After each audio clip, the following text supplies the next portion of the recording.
When you breathe in, you take oxygen from the air and into your lungs, and then they spread it to all the rest of you. From your toes to your thumbs, the respiratory system. Air goes in a flood from your lungs to your blood. Through the bronchioli, they branch out like little trees. What your body needs is for your lungs to breathe every second of the day. Do, do, do, do, do, do. The two lungs in your chest allow you to express, to whistle, to speak and to sing.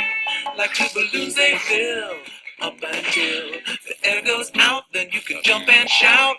When you breathe in, you get oxygen, and when you exhale, you lose all the air that's stale. What your body needs is for your lungs to breathe every second of the day. Every second of the day.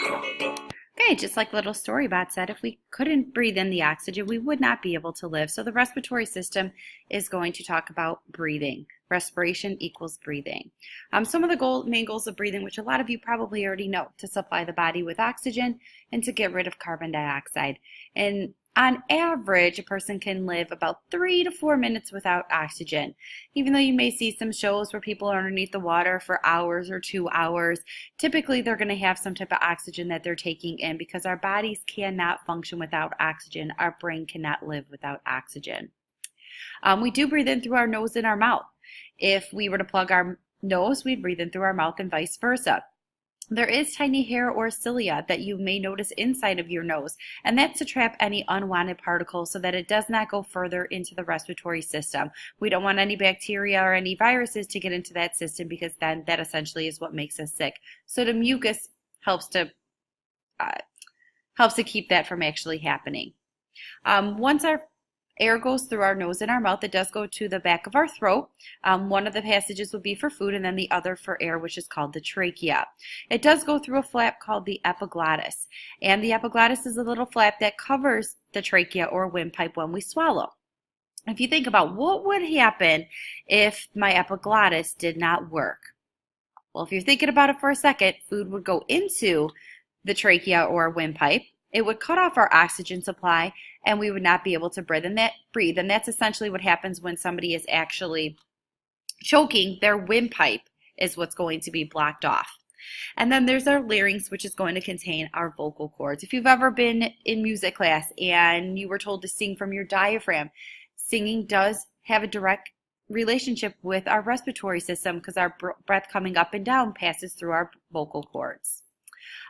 After our air passes through the back of our throat, it goes into that one passageway, which is the trachea, or also known as the windpipe. So windpipe is commonly what you probably hear it named, and it is simply just a tube where air is going to go from the top all the way down into where it's going to branch off to the two branches called the bronchi. Bronchi are very, very important that they stay open because they are what's going to carry air directly into the lungs. If you look at the picture in red, you can see off to the side there's little kind of like tree branches, I like to call them, and those are called the bronchioli. Now at the end of the bronchioli, there's something very important because at this point, the oxygen still is not into the body.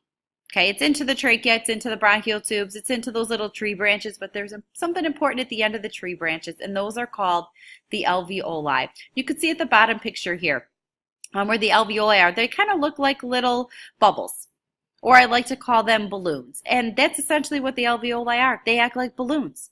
When we fill up a balloon with air, it gets bigger. When we let the air out, it gets smaller. And that's what the alveoli do. They take the oxygen that we breathe in to the arteries, and the arteries carry that oxygen in our blood to the body.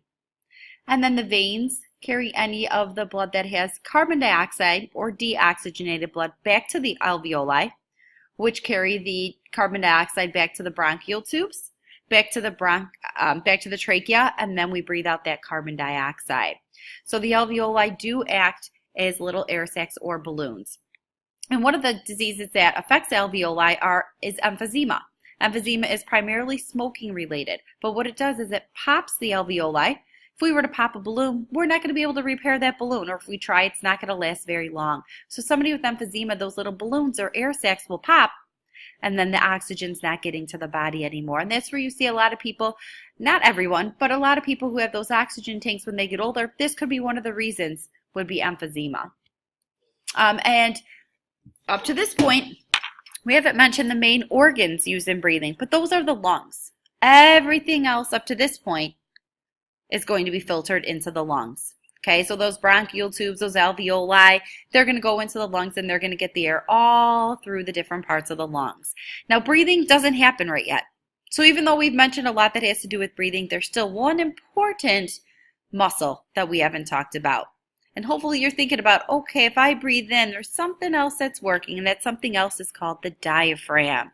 The diaphragm is the main muscle used in breathing. It's where breathing starts. If you were to take a deep breath in right now, and then let that breath out, you're going to notice that your diaphragm contracts and it lifts up.